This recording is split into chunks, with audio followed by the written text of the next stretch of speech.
The Granliden Hotel, lofty mistress of Lake Sunapee for more than half a century, towered from her slope of pines, the translation of her Norwegian name.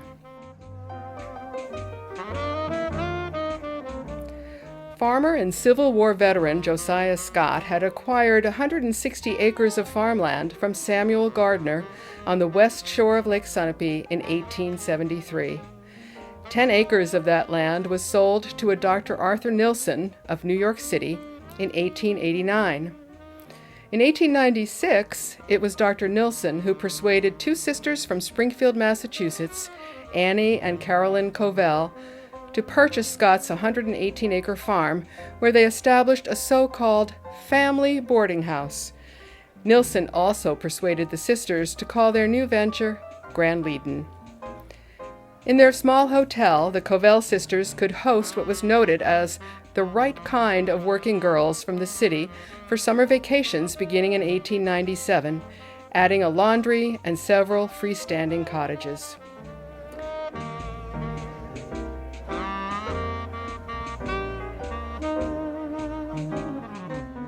Reports of the glories of summer vacations by the lake spread quickly by word of mouth, and demand was such that the Covells enlarged the small hotel several times until, in 1905, they turned it into the Grand Hotel of cherished memory. From the beginning, this ornate, gabled structure, designed by Bassett Jones, a New York architect, offered many amenities. Early brochures tout not only the comforts of hardwood floors, electric lighting, steam heat, and the Waring drainage system, but also fine dining, excellent stables with driving and saddle horses, golf links, tennis courts, a sand beach, and rowboats for the guests to use.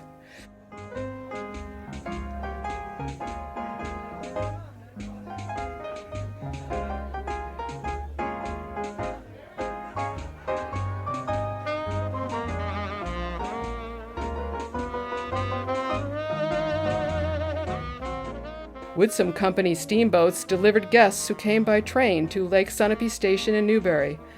By 1918, the annual brochure was promising professional instruction in horseback riding and swimming, a fleet of 30 rowboats, 25 canoes, and gray court launches for hire. Of all the hotels on the lake, it was rumored that Granliden was the best.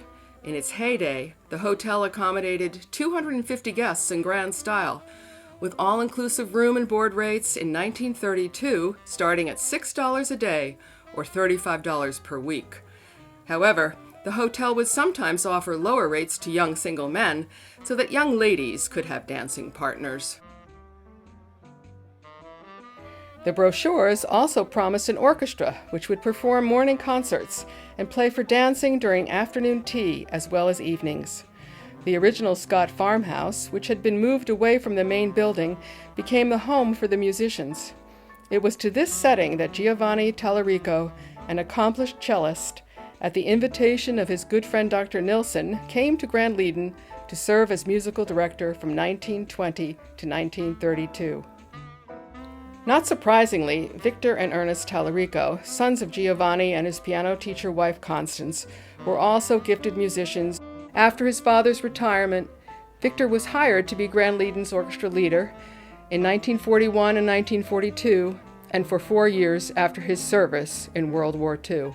Again, the ensemble was small, Victor on piano, Ernest on sax, plus a drummer and bass, but the sound was large and gave the patrons the chance to relax to the tunes of Kern and Gershwin or kick up their heels to the dance tunes of the day. My memories of my father and my uncle as musicians in Sunapee. At our resort at Tallarico, we had dinners. When we served dinners, my father and my uncle would have to then get ready to play the hotels. Sunapee, Granliden, Indian Cave. And it was a very fond memory. Many times after Uncle Ernie would put his allspice on, and my father, when he'd put on his Menon aftershave, they would smother me in it, and I'd smell like them all night long. And then they'd get dressed up, and it was just amazing to see how different they were from day work to night. And they'd go to the hotel a couple of nights a week, and then my mom and my aunt would follow later, and I'd watch my mom get dressed. And some of the things she used to do that I just loved was she had the most unusual, unbelievable earrings. I just remember all her choices and her clothes, and they were unusual. So I have her earrings in this collection, and I have the smells and the memories of my father. It's an era gone by.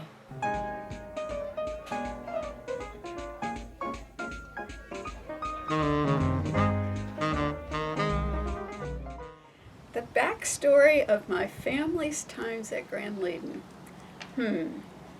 Well, here's what I know. My grandfather, Convis Markham, was a doctor, and he suffered from terrible allergies. So every August he took his family somewhere in the mountains to get away from whatever was causing him to sneeze. And several years they came to Sunapee, 1 year at Sunapee Lodge and 2 years at the Granliden Hotel. My grandfather loved golf. In the video you can see him teeing off in his knee-length golfing pants. One of their summer visits was in 1929, because we have a Granliden Championship trophy with his name on it from that year.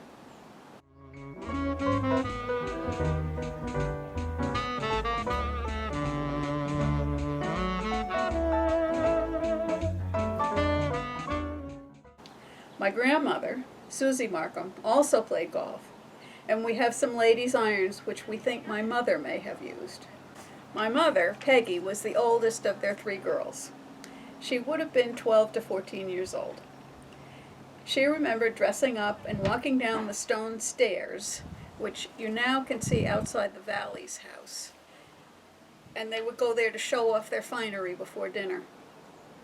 She also talked about taking the steamboats to the other hotels around the lake to dance to their orchestras. She and her sisters rode the hotel horses, and the riding program was managed out of our barn by Dave Little's grandfather. She also remembers the regatta down in the harbor as a grand event to which everyone went, and of course swimming in the lake by the original boathouse. She loved coming to visit us here at Granliden because when she stayed here it brought back all the memories of her childhood visits to the Granliden Hotel.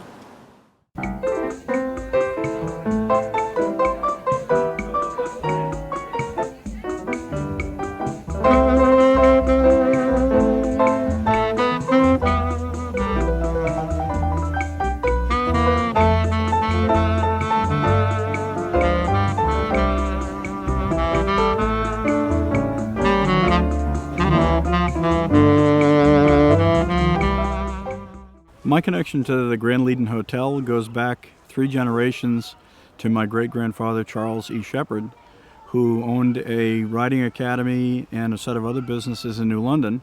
And if you were staying at the Granliden Hotel and you were interested in a riding lesson, or if you were interested in just going on a day riding trip, you would use one of his horses and one of his instructors.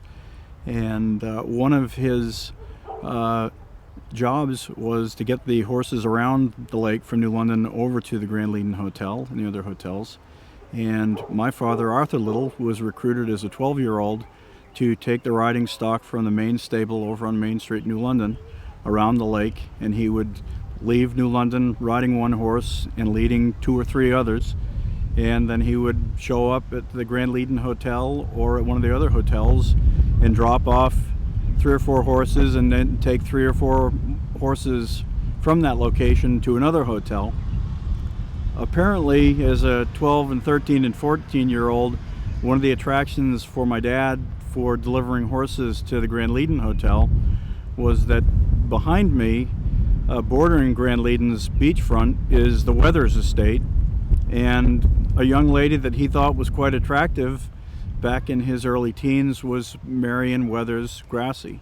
And so he always made sure that if horses needed to be taken to the Granliden Hotel, he always made sure that he was available to bring them over here on the off chance that he might get a glimpse or maybe a couple words with Marion Weathers as she was either at the family compound or up at the Granliden Hotel. 24 years after the Granliden Hotel closed down, and about 10 years after it was torn down, I showed up here looking for a job as the superintendent of the golf course, and worked here for 5 years in that position, and then took time off to do contracting work, but then came back here in 1990 and as general manager, and have been happily here as general manager for the last 25 years. So my family history continues to go on at Granliden, and the entire family has enjoyed our association with both hotel and the Granliden on Sunapee community.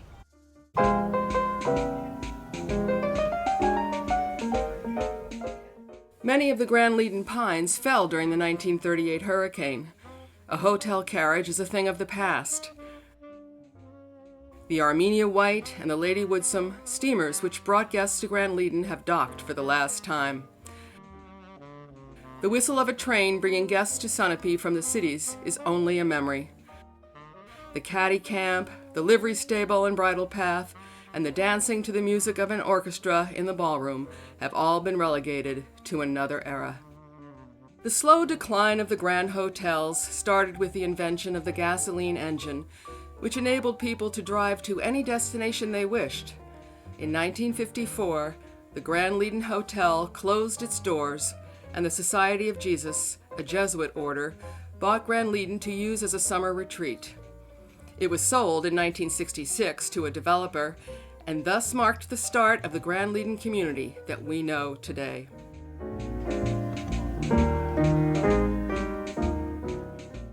But Granliden will always be the slope with pines on the shore of Lake Sunapee, and the grandeur that was the Granliden Hotel will endure through the wonder of images and the power of memory.